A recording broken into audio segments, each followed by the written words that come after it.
attendre bien sûr le verdict du grand jury. Voilà. Alors, avant de commencer, je voudrais que nous diffusions le programme, les bandes annonces des 7 films qui sont dans ce bloc français. Merci, Quentin.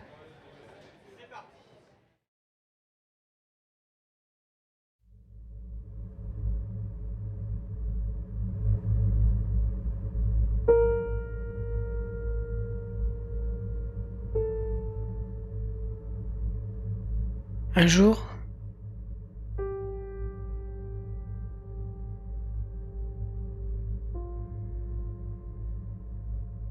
jour, j'avais 16 ans, je m'en souviens bien parce que je fêtais mon anniversaire avec des copains ce soir-là, c'est ce soir-là que c'est arrivé. On était environ une vingtaine, c'était dans le garage chez mes parents, un samedi soir, tout le monde s'amusait, j'avais reçu beaucoup de cadeaux. En tout cas, j'étais contente, on dansait, et puis quand Ulislo il est venu vers moi pour m'inviter, j'étais contente. Faux. Faux. Ah, par contre, c'est faux aussi. Moins par moins égale tellement moins. Il me fatigue. 2 sur 20 pour la poésie.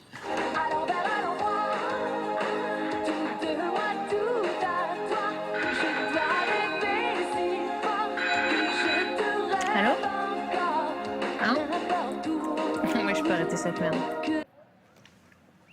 Non, je sors là. Un rencard? Ouais. Bah, j'ai suivi tes conseils. Je me suis inscrite sur le site là. D'accord pour le pique-nique. D'accord pour le pique-nique. Hé, les poissons, papa a un rendez-vous. J'ai une licence en psychologie et un master professionnel en ergonomie cognitive avec une spécialisation dans les nouvelles technologies de l'information et de la communication. Après mon diplôme, j'ai travaillé par intermittence pendant 3 ans pour une société de conseil informatique. Ça veut dire quoi exactement, ergonome? Ergonome. En fait, je travaille sur l'intuitivité des sites web. Oui, vous êtes des webmaster. logiciels. Non, pas du tout. Alors en fait, ça n'a rien à voir parce que c'est pas du tout le même métier. Mais il est pas là le conseiller que je vois d'habitude parce que je Quand lui vous ai dites déjà par expliqué. intermittence, ça veut dire quoi? Je comprends pas. Eh ben, j'ai enchaîné des CDD en fonction des commandes. Mais c'est interdit, ça.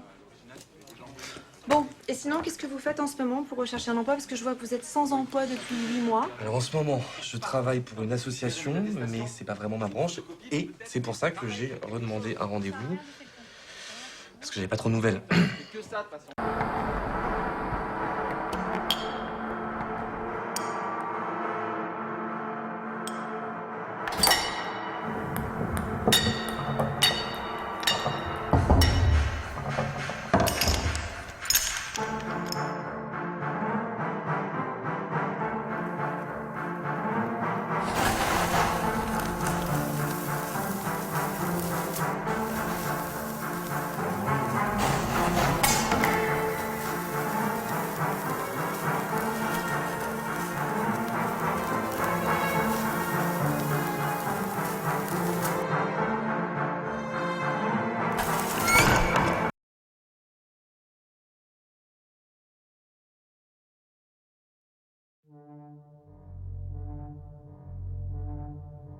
J'ai longtemps cherché un combat pour étouffer le mal qui vit en moi.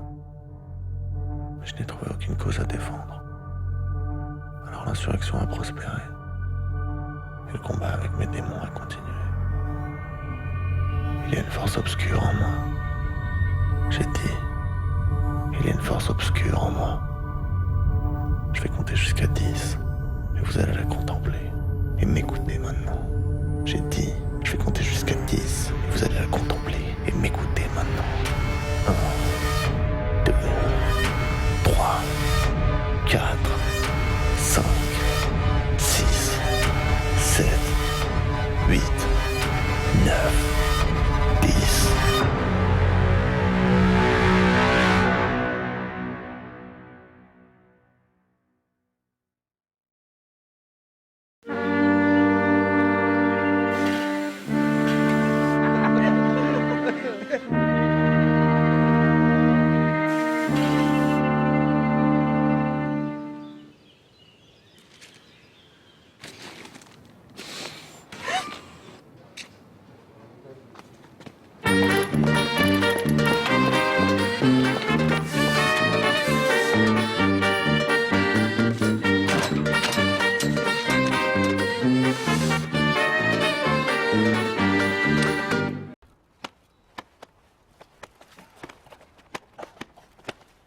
Ils sont tués.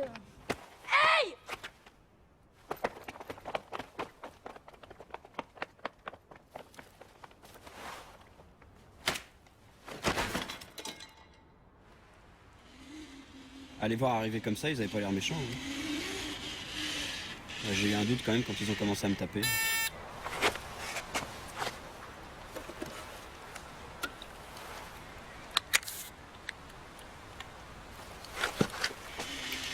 Ils auraient pu prévenir que c'était un boulot à haut risque. Celui de se faire chier.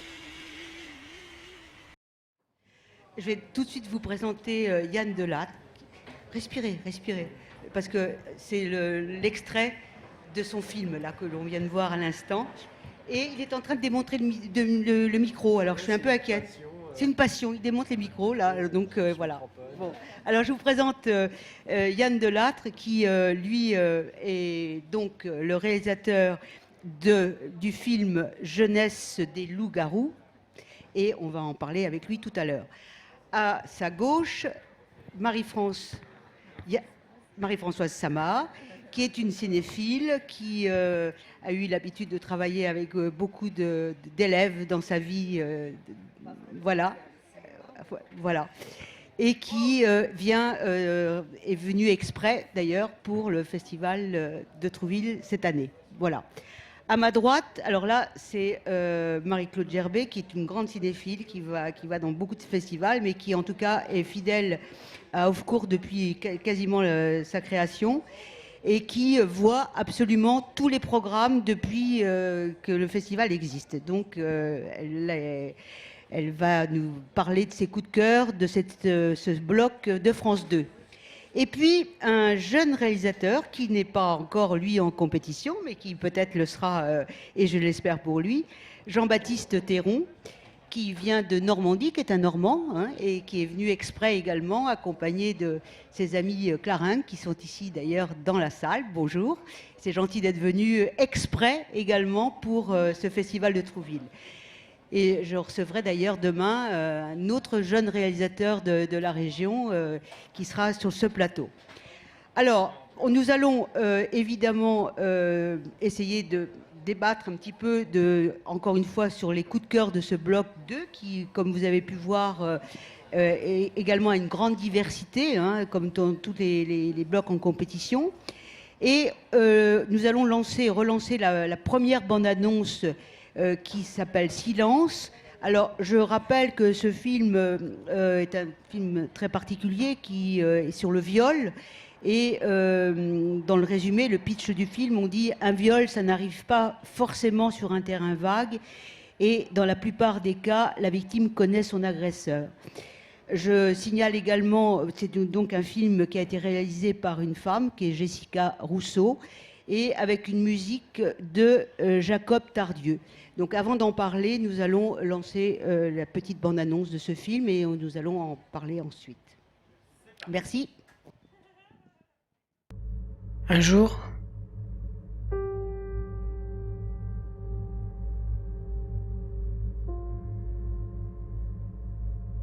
j'avais 16 ans, je m'en souviens bien parce que je fêtais mon anniversaire avec des copains ce soir-là, c'est ce soir-là que c'est arrivé. On était environ une vingtaine, c'était dans le garage chez mes parents, un samedi soir, tout le monde s'amusait, j'avais reçu beaucoup de cadeaux. En tout cas, j'étais contente, on dansait, puis quand Ulislo il est venu vers moi pour m'inviter, j'étais contente. Parce que ça faisait un moment que je pensais à lui, il était beau, enfin je le trouvais beau, on a dansé 2 slows, j'étais contente. Je voulais faire comme si c'était normal, comme si ça ne faisait pas grand-chose, mais je souriais, j'étais contente. Alors, qui veut parler de ce film, je crois, Marie? Oui, bien, quelques mots évidemment pour ce film qui est très court et puis qui paraît très long en fait. Tellement le message est fort et important, c'est très sobre, c'est une voix qui parle avec rapidité par moment, quelques images sur les lieux où s'est passé ce viol, et c'est suffisant. Tout est dit de manière extraordinairement dure, hein, finalement. Je ne sais pas comment les hommes peuvent percevoir un film comme celui-là en tant que femme, et à l'époque à laquelle je vis. Je pense que c'est formidable qu'un tel message soit donné. Ce serait peut-être un court-métrage à diffuser de manière importante, et peut-être dans les collèges, par exemple. Voilà. Oui, très largement à diffuser, c'est sûr. Et je précise également que Jessica Rousseau, qui a écrit une pièce de théâtre qui s'appelait Concerto pour salope en viol mineur, et c'est son texte qui est dit, et la voix que l'on entend est d'une très belle comédienne également qui s'appelle Véronique Elias. Voilà. Est-ce qu'un homme veut parler justement de ce... Jean-Baptiste. Déjà pour commencer, je trouvais que le film était de bonne facture, c'est-à-dire que les images sont belles, léchées, la voix est bien emmenée, bien enregistrée, ça c'est bien fait. Après, du point de vue d'un homme, oui, le message est très clair. Le film est plus un spot préventif qu'un court-métrage en soi, en fait. Et pour le coup, c'est vraiment très, très efficace. Ouais. La sobriété, comme ça, des images, le fait d'avoir la voix directement, au final, c'est la seule chose qui capte l'intention, réellement, oblige à écouter le témoignage, et pour le coup, le fait mieux passer que si peut-être on avait des images un peu de reconstitution qui seraient vraiment, pour le coup, gênants et qui mettrait un malaise peut-être chez le spectateur. Là, pour le coup, c'est bien emmené, c'est efficace. Ouais. Vous avez quelque chose à ajouter Non, je suis assez d'accord avec Jean-Baptiste. Dans les grandes lignes, à peu près sur tout, en fait. Oui, voilà. Parce qu'en fait, ce qui est évidemment très fort dans ce film, c'est qu'on ne voit rien. Ouais. Et vraiment, la dramaturgie est là, et c'est d'une très grande force. Alors, on va passer au deuxième film de ce bloc 2, qui s'appelle Foudroyé, et qui a pour réalisateur Bibo Bergeron et Arnaud Sambé, avec Vincent De Sagna et Alison Paradis. La musique est de Patrick Rando. Je cite la musique parce que très souvent, dans beaucoup de blocs et dans beaucoup de films en compétition, vraiment, il y a un très très gros effort de fait sur la musique originale, et souvent vraiment tout à fait à propos. Alors, on peut dire que Anna et Nathan sont deux anti-héros sur lesquels s'acharne le mauvais sort. Leur rencontre sera-t-elle la chance de leur vie ou une véritable catastrophe? Eh bien, on va relancer la bande-annonce de ce film avant d'en parler. Merci. Non, je sors là. Un rencard. Ouais. J'ai suivi tes conseils. Je me suis inscrite sur le site là. D'accord pour le pique-nique. D'accord pour le pique-nique. Hé, les poissons, papa a un rendez-vous. Un rencard. Il a l'air bête. Il porte des petites lunettes en plastique et lui donne un air de mouche. Et un casque de vélo. Tu sais, comme les cyclistes qui portent des trucs moulants en peau de zébu. Yann, je crois que vous avez envie de parler de ce film. Oui, j'ai vraiment beaucoup de sympathie pour le film. Je le trouve très bien. Je trouve l'idée est ingénieuse, c'est généreux. Moi, j'aime beaucoup, par exemple, la lumière des scènes de flashback. Je la trouve très belle. Je trouve elle apporte du cachet. Je trouve que c'est vraiment un film généreux. Voilà, j'ai pas beaucoup de choses à ajouter. J'étais très, très heureux de le découvrir. Voilà. Très sympathique. Voilà, ouais. Les acteurs sont vraiment sympathiques, et le fait que ce soit décalé comme ça, c'est tout en... C'est sympa, quoi. Vraiment, on est détendu. Puis bon, grâce aux réseaux sociaux, le site internet, après tout, ça peut être une rencontre extraordinaire. Pourquoi pas? La preuve. Moi, personnellement, c'est celui qui m'a le plus plu. Et pourquoi je trouvais l'humour très juste, très décalé, un peu touchant aussi à des moments. Je trouve que les acteurs étaient assez mignons. Déjà, Arnaud de Samer, je connaissais déjà un peu l'humoriste. Là, je le trouvais bon aussi dans ce rôle.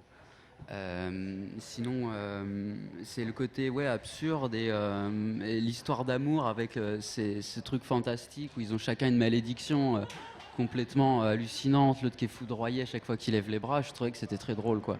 Et les gags avec les flashbacks, justement, sont vraiment hilarants, quoi. À chaque fois, c'est des petites scènes, des petites scénettes très marrantes. Ouais. Donc c'est un film qui vous a plu. Et alors, On va passer au troisième film de cette sélection qui s'appelle Dans la forêt lointaine, une réalisation de Ronan Tronchot avec Benjamin Belcourt, Stéphane Debac, Clémentine Poida et Jacques Frantz. David est au chômage depuis plusieurs mois, père d'une petite fille et bientôt d'un deuxième enfant.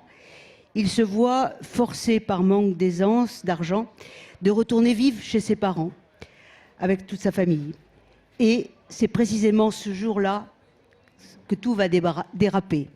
Donc on va revoir, s'il vous plaît, l'extrait de la bande-annonce. Merci. J'ai une licence en psychologie et un master professionnel en ergonomie cognitive avec une spécialisation dans les nouvelles technologies de l'information et de la communication. Après mon diplôme, j'ai travaillé par intermittence pendant 3 ans pour une société de conseil informatique. Ça veut dire quoi exactement, ergonome? Ergonome. En fait, je travaille sur l'intuitivité des sites web. Oui, vous êtes des webmaster, logiciels. quoi. Non, pas du tout. Alors en fait, ça n'a rien à voir parce que c'est pas du tout le même métier. Mais il est pas là le conseiller que je vois d'habitude parce que Quand je vous l'ai déjà dites par expliqué. intermittence, ça veut dire quoi? Je comprends pas. Eh ben, j'ai enchaîné des CDD en fonction des commandes. Mais c'est interdit, ça. Bon, et sinon, qu'est-ce que vous faites en ce moment pour rechercher un emploi? Parce que je vois que vous êtes sans emploi depuis 8 mois. Alors en ce moment, je travaille pour une association, mais c'est pas vraiment ma branche. Et c'est pour ça que j'ai redemandé un rendez-vous. Parce que j'avais pas trop de nouvelles. Alors, je voulais rappeler que ce réalisateur a fait toutes ses études à l'université de Rennes, qu'il est monteur, principalement, et qu'il a fait déjà plusieurs films, notamment Attends-moi, j'arrive en 2014, Bye Bye Mélancolie, Run, novembre 2012. Et ce film a été aidé par France 2 et par le CNC. Voilà. Est-ce que quelqu'un veut s'exprimer sur ce film? Quelques mots pour dire que moi, ça m'a beaucoup intéressé parce que le sujet, d'abord, est très sérieux. Hein, le problème des gens qui sont au chômage et qui sont trop diplômés pour beaucoup de métiers, d'ailleurs, et ils trouvent difficilement un travail. Et j'ai trouvé un petit peu, comment dire, triste la façon dont cette femme-là, Pôle emploi, peut-être, je ne sais pas, l'emploi ou autre, enfin, elle traite de façon très légère ce problème, je trouve. C'est un petit peu choquant au début. Et puis après, bien sûr, tout ce qui entraîne cet homme. Bon, après, oui, dans la forêt lointaine, la rencontre avec son ex-boss, qui est évidemment très pathétique, très dramatique. Et puis finalement, on s'attendait à un drame à la fin, et finalement, ça finit bien, et tant mieux. Mais c'est très intelligemment mené, et vraiment passionnant d'un bout à l'autre, j'ai trouvé. Et les relations avec sa femme et sa petite fille et tout ça, qui est vraiment très sympathique. Non, j'ai trouvé que c'était parfait. Enfin, pour moi, c'est presque le meilleur que j'ai trouvé. Pour vous? Pour moi, bien sûr. Deux mots. Le sujet du chômage, c'est vrai que c'est un sujet qui intéresse au cinéma, qui a été beaucoup traité, mais on ne va pas déflorer ni dévoiler la fin de ce court-métrage qu'il faut voir, parce qu'elle est inattendue et tout à fait originale. Et véritablement, à la fin de ce film, on a l'impression d'avoir vu vraiment une œuvre importante, hein, et traitée de manière tout à fait différente des autres. Je trouvais que la caméra était très maîtrisée dans ce film, et aussi les dialogues très bien écrits. Et on voit pourquoi le film a eu des aides du CNC, c'est parce que je pense que le film, déjà au scénario, était bien écrit. Et ça se ressent, ne serait-ce que dans les dialogues, où le jeu d'acteur est très bon, et il en ressort encore plus grâce aux dialogues qui m'ont paru très justes. En tout cas, surtout sur la partie du travail et le monde du travail, cet aspect-là, je trouve, était très bien filmé. Ouais. Est-ce que c'est un sujet aussi qui vous parle et la manière dont il a été traité en plus? Oui, surtout plus le traitement. D'ailleurs, Voilà. moi, je suis assez sensible dans ce film à l'humour noir. Il y a des moments de jeu entre les deux comédiens qui sont super, vraiment. Il y a une forme d'ampleur qui s'installe aussi dans le récit.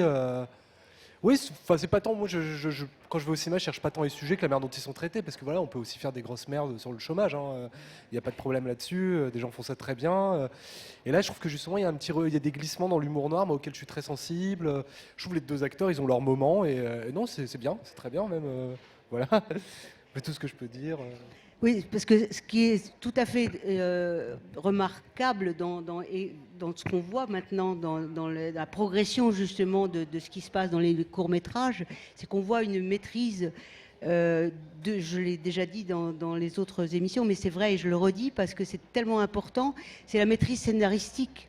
Parce qu'on voit très bien que souvent on avait vu dans les années précédentes beaucoup de films bien faits, bien tournés, bien montés, avec des musiques, etc. Enfin, on sentait qu'il y avait une technique derrière, mais ça passait pas parce que tout simplement le scénario n'était pas là, quoi. Et que même si on a des très bons techniciens et qu'on a des très bons acteurs, si la mayonnaise passe pas dans une écriture formelle, ça passe pas, quoi. Et là, c'est vrai qu'on a un bel exemple de belle direction d'acteur aussi, vraiment. Oui, beau film classique, exactement.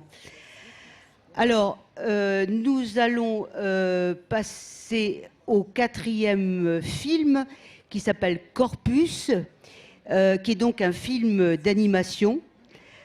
C'est 8 tableaux disposés de la manière d'un muséographe, on peut dire, entre un laboratoire et œuvre d'art. C'est vraiment ça sur l'ambiance de ce film, qui est un film qui a été réalisé par Marc Hérichet. Merci de me lancer la bande-annonce.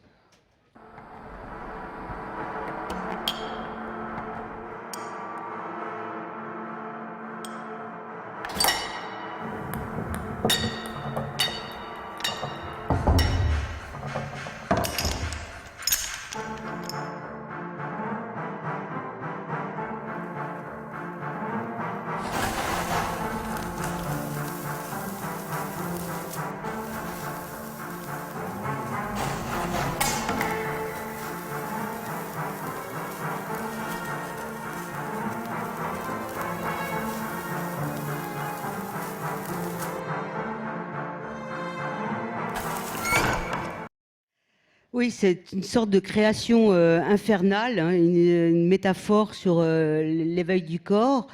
Et donc, c'est un film assez surréaliste. Et qui est-ce qui veut parler de la technique de ce film? Non. Oui. C'est impressionnant la façon dont ça a été fait, c'est sûr. C'est un film qui a été vraiment très pensé, très élaboré sur le plan de la conception visuelle. C'est quelque chose qui vous parle en tant que jeune réalisateur?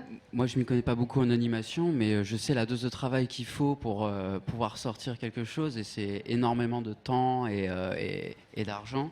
Et là, pour le coup, visuellement, on en prend plein la tronche pendant 1 minute 30, 2 minutes. Il est très, très court ce film, mais vraiment très beau. Et ça montre tout le savoir-faire de l'animation française aussi. C'est quelque chose qu'on sait bien faire chez nous, et la preuve est là, quoi, en images. Et ça vous a tenté, vous, l'animation, ou pas? Jamais? Je maîtrise absolument pas, plus en termes d'écriture, à vrai dire. Oui. Mais ce film-là, moi, j'ai trouvé super parce qu'il vous emmène, vous prend par la main, on suit le cheminement. Enfin, il y a une fluidité dans l'animation, dans la texture des images, moi, que je trouve fabuleuse. Ouais. Et, non, c'est un petit ovni. C'est une œuvre d'art. Enfin, moi, je pense que c'est une œuvre d'art. Dans laquelle on se sent bien, quoi. Et voilà, moi, je trouve ça impeccable. Alors, je signale d'ailleurs que ce film a eu le premier prix du court-métrage sur Arte. Donc, voilà. Alors, je dois citer, parce que je pense que c'est important de le citer, que l'image 3D a été faite par Willy Leblesse. Donc, je le cite parce que je pense que c'est important pour lui de savoir ce qu'il a fait comme travail. Alors, en 5e film, on va passer à un autre sujet totalement différent, là encore. Il s'appelle Névodrome, de réalisation par Jim Vieille. C'est un film expérimental. Donc là, on va... alors, le jour où tout doit se concrétiser avec la fille qu'il aime, Jules se réveille avec la moitié du visage déformé. Donc on va voir un petit extrait.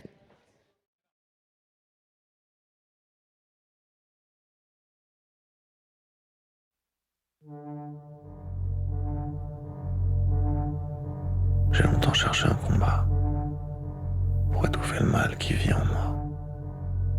Mais je n'ai trouvé aucune cause à défendre.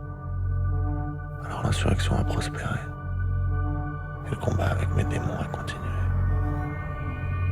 Il y a une force obscure en moi. J'ai dit, il y a une force obscure en moi. Je vais compter jusqu'à 10. Et vous allez la contempler. Et m'écouter maintenant.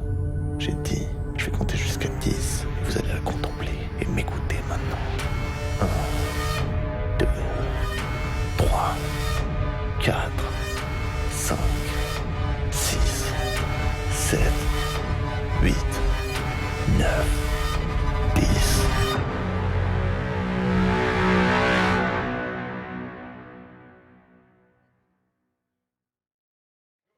Névrodrome. Bon, ça c'est un film qui a été, j'ai lu que j'aurais bien aimé avoir Jim Viel d'ailleurs sur ce plateau pour qu'il nous parle un petit peu de ce film et comment il l'avait conçu et en sachant qu'il a tout fait. Apparemment, il est son auteur, réalisateur, monteur, producteur, tout. Voilà. Hein, comme il y a d'ailleurs un certain nombre de films qui, dans cette sélection, il y a évidemment des films qui ont eu des productions relativement confortables, si on peut appeler confort dans la production de courts-métrages, mais quand même, il y a des aides qui sont là et ça se voit.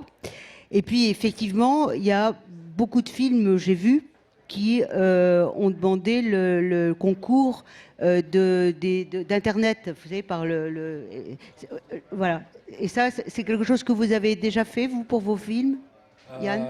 Ouais, pour compléter un budget il y a 4 ans, sur mon film de fin d'études. On était vraiment au balbutiement, je crois, à ce moment-là. Parce que Yann, vous étiez à la Fémis, hein, c'est ça? Ouais, c'est ça. C'est ça. Et donc, pour compléter votre premier budget de film, vous avez... Pour mon film de fin d'études, ouais, qui était un peu... qui nécessitait un peu plus d'argent que ce qu'on avait. Voilà, mais c'était un tout petit chiffre, on était autour de 1 000 € à récolter. Voilà, donc ça a été essentiellement les amis. Voilà. Papa, maman et les grands-parents, voilà. Voilà, ouais, c'était la kermesse. Mais vous les avez eus? Oui, bien sûr. Hein, c'est ça? Enfin, oui, bien sûr. Enfin, mais vous avez d'autres camarades que vous connaissez qui ont... Oui, parce que là, j'ai vu dans certains que vraiment, ça avait été, même pour des sommes importantes, quoi. Ils ont été jusqu'à... Ah oui, c'est quelque chose qui se démocratise et pour de bonnes raisons. Voilà. Oui, j'ai plusieurs amis qui en sont passés par là, ouais. Mais vous, pour l'instant, maintenant, vous avez des producteurs qui vous suivent? Oui, après, c'est pas forcément un gage de financement. Donc là, vu que je suis en écriture, c'est des questions qui se posent pas encore complètement. Mais pourquoi pas? Enfin, c'est pas quelque chose auquel je suis fermé, ni quelque chose pour lequel je vais militer, hein, autant être honnête. Oui. Mais je suis content que cette hypothèse-là existe et que des gens puissent la suivre, que j'ai été content que ça puisse me dépanner pour mon TFE. Non, c'est une bonne chose. Et Névrodrome, voilà, il y a un côté autofinancé, mais je trouve qu'il y a une maîtrise de l'image. Voilà, typiquement, on parlait de sujet, le film aborde la dépression, l'inhibition, mais il le fait sous un lexique science-fictionnel. Et voilà, typiquement, ça aurait pu être traité de manière naturaliste, ce film, mais il y a une envie de faire des images, d'ouvrir... tout à l'heure, on parlait du fait que le court-métrage se standardise, c'est pas forcément vrai. Là, on est vraiment dans une proposition de science-fiction émotionnelle, si je puis dire. Enfin, je sais pas si c'est un mélodrame de science-fiction. Et moi, je trouve le travail de la caméra, il y a des moments où c'est très impressionnant. Dans ses travelling, dans sa manière de faire tourner sa caméra, de faire des plans zénithaux. Il y a une vraie maîtrise de l'image et on oublie complètement les conditions de financement, là, pour le coup, je trouve. Oui. Mais moi, je trouve qu'en plus de la maîtrise de l'image, il y a une superbe maîtrise du son. Ah oui, ça c'est la bande-son est superbement travaillée. Hein, et moi, là, vraiment, je suis plein d'admiration sur un travail de... Est-ce que quelqu'un d'autre a envie de s'exprimer sur ce film ? Bien, moi personnellement, j'ai bien aimé pareil l'aspect technique. Il y avait des plans en ralenti qui partaient en rembobinage et qui revenaient. Ça, c'était super beau à voir. Après, l'intrigue et l'ambiance du film, moi personnellement, ne m'ont pas trop plu. Je trouvais le film assez angoissant et oppressant. Ah, ça s'appelle Névrodrome. Hein. Et voilà, ouais, on est prévenu avec le titre, mais prévenu. Quand même, je suis sorti du film, j'étais un peu mal à l'aise et bon voilà, c'est pas le film qui m'a le plus plu ce matin en tout cas.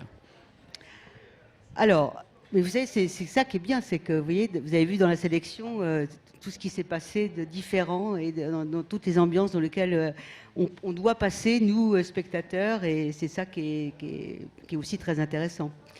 Alors, nous allons passer au 6e film de cette sélection du bloc France 2. Alors, je ne sais pas si je prononce bien, parce que ça s'appelle Revulsk, qu'a réalisé Julia Boudeville, sur une musique originale de Mathias Louis.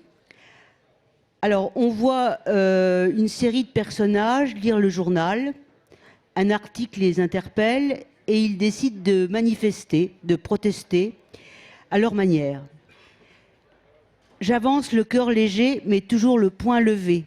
Voilà, c'est ça le thème. Et nous allons, c'est une sorte de, vous allez voir, de clip musical qui est assez intéressant sur un sujet politique en plus. Voilà. Donc on va avoir le début de la bande-annonce. Merci.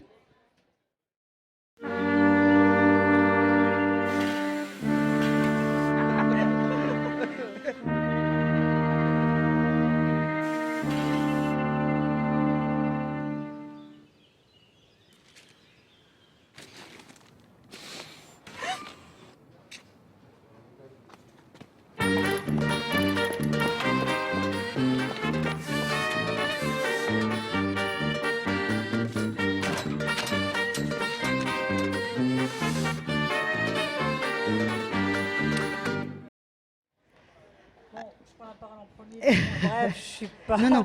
Je ne suis pas une technicienne, mais j'ai adoré ce film. Je ne sais pas pourquoi.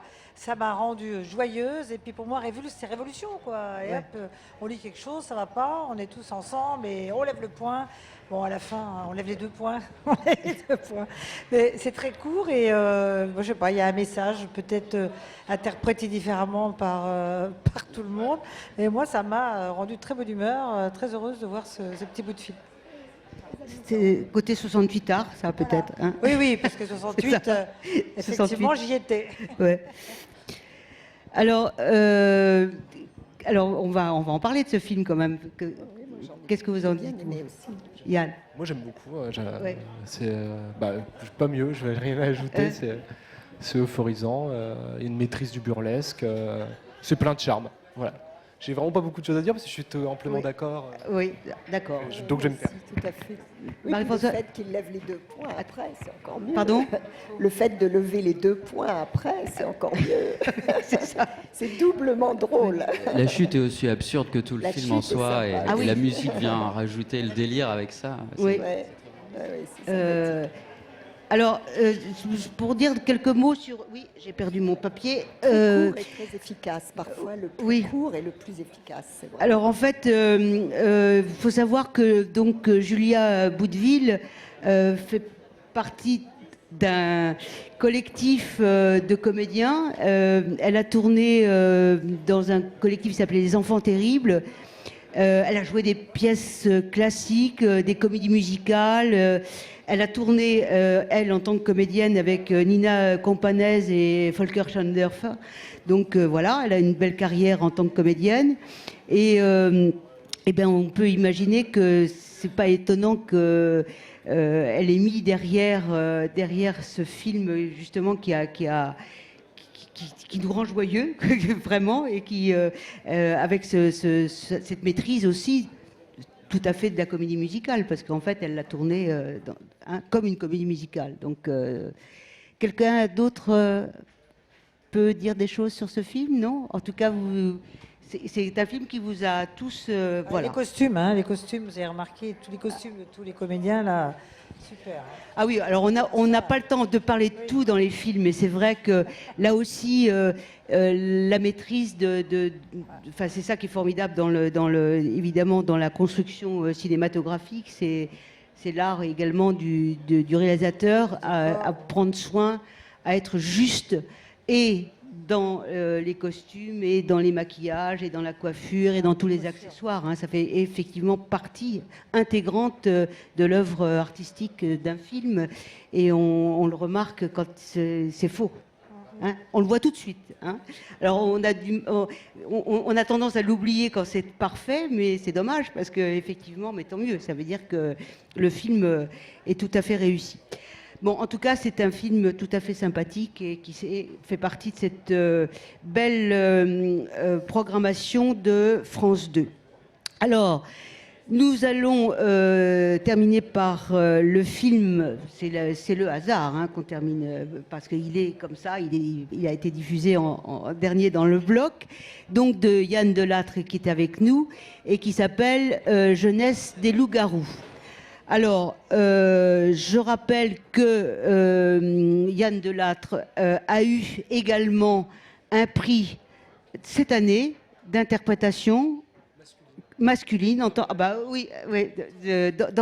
festival de Cabourg, le festival romantique de Cabourg, qui est donc à côté de chez nous, là, ici. Voilà. Donc, on va voir un petit extrait de ce film et on va évidemment en parler. Merci.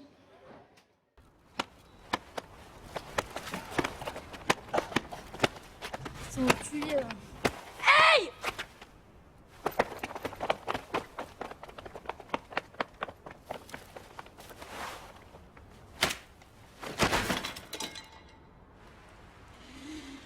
À les voir arriver comme ça, ils avaient pas l'air méchants. Hein.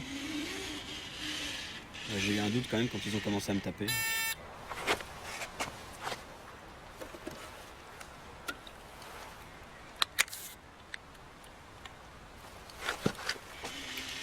Ils auraient pu prévenir que c'était un boulot à haut risque. Celui de se faire chier. Alors, Yann, faites-nous le pitch quand même pour que les gens qui ne l'ont pas encore vu, parce que je rappelle que ce film, enfin ce bloc, encore une fois France 2, va être rediffusé donc à la salle des gouverneurs, dans cette superbe salle, grand écran, très beau son, très belle image, hein, le mardi 5 à 18h. Et je vous recommande vraiment d'aller voir ces films dans ces conditions exceptionnelles. Hein. C'est comme ça qu'on doit voir les films et ça fait plaisir aux créateurs et voilà. Hein, c'est quand même autre chose que de le voir sur un tout petit écran. Hein. Voilà, c'est bien de... Voilà. Alors, Yann, en résumé, le pitch de votre film. C'est un pitch très simple hein, et très classique. C'est un triangle amoureux dont les deux héros sont des jeunes qui font un boulot, on va dire, un peu ingrat de mascotte représentant une marque de soda concurrente de Red Bull, si on veut. Voilà, c'est à mi-chemin entre la comédie romantique et la chronique de vie, celle d'une jeune fille partagée entre deux hommes, tous les deux, chacun à leur manière, très maladroits. Voilà, c'est une comédie romantique d'hiver, comme j'aime le dire. On va revenir à Yann. Est-ce que vous avez envie d'intervenir sur ce film ? Déjà, félicitations pour ton film. Moi, j'ai beaucoup aimé. Je trouvais ça drôle. Ne le dites pas parce qu'il est là. Hein. Non, mais en dehors du fait qu'il soit là, j'ai vraiment apprécié le film. J'ai trouvé même touchant, c'est-à-dire sur les émotions, les sentiments, l'histoire d'amour, en fait, qui naît entre le personnage assez timide et cette nana assez ouverte d'esprit. Moi, j'ai trouvé que c'était vachement juste, quoi. Et vraiment, je suis rentré dans l'histoire sans problème. Et j'étais limite triste quand c'est fini, donc c'est que ça a marché, quoi. C'est une très belle histoire sentimentale, effectivement. Très agréable à regarder, puis très actuelle et d'aujourd'hui. Très bien filmée. Et j'espère effectivement que le public qui le verra prochainement, qui ne l'a pas encore vu, sera apprécié comme nous l'avons apprécié. Oui, j'ai beaucoup aimé, franchement. Oui, et ça exprime aussi la difficulté des rapports humains, hein, justement. En plus, quand on est jeune et sans avoir trop encore d'expérience, on voit un peu l'évolution des choses. C'est très intéressant. Oui, moi j'ai été très prise dès le début par votre film. Très bien. Oui, et les acteurs sont très sympathiques. Tous. Non, vous voyez, c'est très important. Vous êtes en direct là avec des spectateurs, hein, donc qui ont été voir le film et voilà. Et c'est ça qui est important de faire dans le cadre du ciné-club. C'est ça, c'est l'idée de, à la fois et bien sûr de faire parler les auteurs, les réalisateurs, les créateurs, mais c'est important pour vous d'avoir le retour immédiat de ce qui se passe dans les salles et vous n'avez pas toujours cette occasion-là d'avoir un retour immédiat. Hein. Donc, Alors, c'est un film que vous vouliez, c'était un film sur lequel vous avez travaillé déjà depuis longtemps, ou c'était une idée qui est venue récemment, ou non, ou c'était quelque chose sur lequel vous vouliez vraiment, c'était un sujet que vous vouliez traiter? J'ai commencé à écrire le scénario en 2013. Et je suis parti, les éléments qu'il y avait étaient un peu disparates. Je savais que je voulais faire un triangle amoureux. Je savais que je voulais l'histoire la plus simple qui soit, afin de pouvoir peut-être privilégier l'univers, les personnages, d'avoir une structure classique dans laquelle le spectateur peut entrer assez facilement. Et les premiers éléments que j'ai eus, c'était le travail de mascotte, l'idée du karaoké. Enfin, je voulais un film aussi qui ait sa petite musique. Et ensuite, tout ça s'est resserré à mesure qu'on écrivait le scénario. Et que ce soit pour un court ou un long, il y a toujours une période où on attend des financements. Et on a tourné le film en décembre dernier, décembre 2014. Et c'était parfait parce que je voulais un climat un peu hivernal justement pour le film. En contrepoint du côté léger, je voulais une ville un peu grise, je voulais un peu casser l'effet qu'on se trouve à Paris. Je voulais que les rues aient un côté un peu générique, qu'on puisse être dans n'importe quelle agglomération moyenne. Ouais, c'est un peu autour de ça que j'ai commencé à bâtir l'univers du film. Et après, voilà, de toute façon, sur un film, comment dire, en tant que réalisateur, en tant qu'acteur, en tant que technicien, vous êtes au service du film que vous avez envie de faire. Et les acteurs ont beaucoup apporté, mon chef opérateur a beaucoup apporté. Enfin, tout le monde a vraiment joué un rôle. Et je sais pas si ça mérite d'être dit, mais c'était une expérience ultra agréable, ce tournage, vraiment. C'est-à-dire que toute l'équipe était très soudée, que ce soit à l'image, au costume, au jeu. Mais ça vraiment. se sent. C'est-à-dire qu'on avait très froid, mais on s'est bien amusé quand même, tout en étant très sérieux. Enfin, ça a été pas loin d'être un tournage idéal, vraiment. Oui. Et là, c'était un film que vous avez fait dans le cadre aussi de la Fémis ou pas du tout? Ah non, pas du tout. C'est mon premier film en dehors de la Fémis. Et là, vous avez eu également des aides du CNC, non? Alors le CNC nous a envoyé balader. Ah d'accord. Voilà, bon, c'est pas grave, hein, ça arrive, je les emmerde. Non, on a eu un préachat de France 2. Ah. D'ailleurs, j'ai pu remercier Christophe tout à l'heure. Et le reste, c'est la productrice et son associé qui ont mis l'argent. On n'avait pas besoin d'un budget forcément énorme, on avait ce qu'il fallait. Et, on a pu travailler dans le confort et la bonne humeur. Et c'est un tournage de combien de jours? Ça a été entre 9 et 10 jours dans mes souvenirs. Et ça passe très vite. D'autant qu'on avait un jour off. Ce qui est bien parce que tout le monde peut recharger ses batteries, c'est très con, mais autant le tournage se nourrit du tournage, c'est-à-dire qu'il y a une énergie qui se fait parce qu'on est content de travailler, parce que tout le monde trouve ses marques, et autant une bonne petite journée à décompresser, même si on décompresse pas, on est stressé par la journée à venir, ça fait toujours du bien. Je suis en train de faire l'apologie des jours off, mais voilà, c'est vraiment été un tournage merveilleux pour moi, vraiment. Et le fait d'être sélectionné à Trouville, là, ça vous a... C'est un week-end de vacances pour moi, je suis content d'être ici, de découvrir d'autres films. Je suis très flatté, hein. Je remercie le festival d'avoir sélectionné mon film. En plus, les spectateurs, vous parliez du rapport avec les spectateurs, on a eu une bonne projection avec des bons retours. Et c'est un très beau cadeau pour un réalisateur. Quand un spectateur vous dit qu'il a passé simplement un bon moment, j'aspire pas beaucoup plus, honnêtement. Donc voilà, donc je suis très content d'être ici. Je présume que vous pensez surtout continuer à écrire. Oui, actuellement, je suis en écriture, celui de mon long. J'ai d'autres projets de court-métrage aussi. C'est quelque chose que j'adore. C'est très dur, parfois c'est décourageant, mais c'est une pratique que j'aime. Ne vous découragez jamais. Ici, vous venez ici à Trouville, hein, vraiment. Et on vous suit, on vous suivra. Et dans quelques années, comme beaucoup ici à Trouville depuis le début, du court au long, hein, comme ce soir encore. Voilà. Et c'est très important de savoir que on peut continuer aussi à faire des cours et on est très heureux de les voir. Et le public de plus en plus.